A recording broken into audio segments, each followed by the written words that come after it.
chapter 14.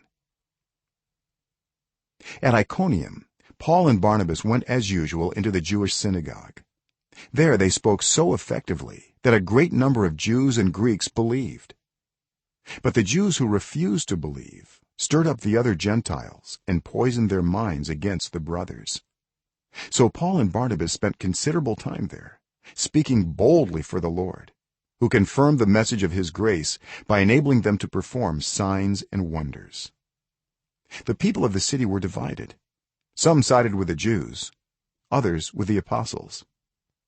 There was a plot afoot among both Gentiles and Jews, together with their leaders, to mistreat them and stone them. But they found out about it and fled to the Lycaonian cities of Lystra and Derbe and to the surrounding country, where they continued to preach the gospel. In Lystra there sat a man who was lame. He had been that way from birth and had never walked. He listened to Paul as he was speaking. Paul looked directly at him, saw that he had faith to be healed, and called out, "Stand up on your feet." At that the man jumped up and began to walk. When the crowd saw what Paul had done, they shouted in the Lycaonian language, "The gods have come down to us in human form." Barnabas they called Zeus, and Paul they called Hermes, because he was the chief speaker.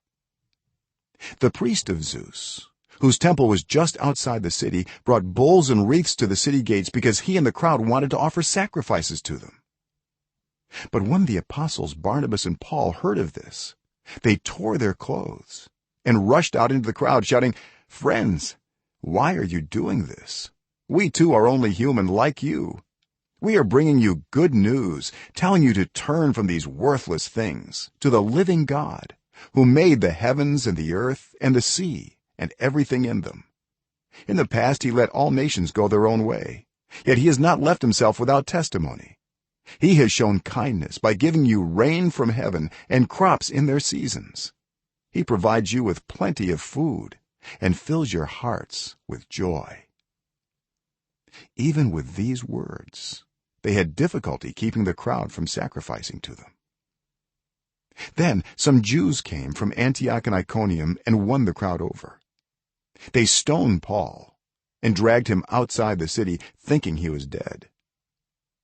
But after the disciples had gathered around him, he got up and went back into the city.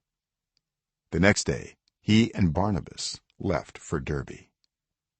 They preached the gospel in that city and won a large number of disciples. Then they returned to Lystra, Iconium, and Antioch, strengthening the disciples and encouraging them to remain true to the faith. "We must go through many hardships to enter the kingdom of God," they said. Paul and Barnabas appointed elders for them in each church, and with prayer and fasting committed them to the Lord, in whom they had put their trust. After going through Pisidia, they came into Pamphylia, and when they had preached the word in Perga, they went down to Attalia. From Attalia they sailed back to Antioch, where they had been committed to the grace of God for the work they had now completed. On arriving there, they gathered the church together and reported all that God had done through them, and how he had opened a door of faith to the Gentiles. And they stayed there a long time with the disciples.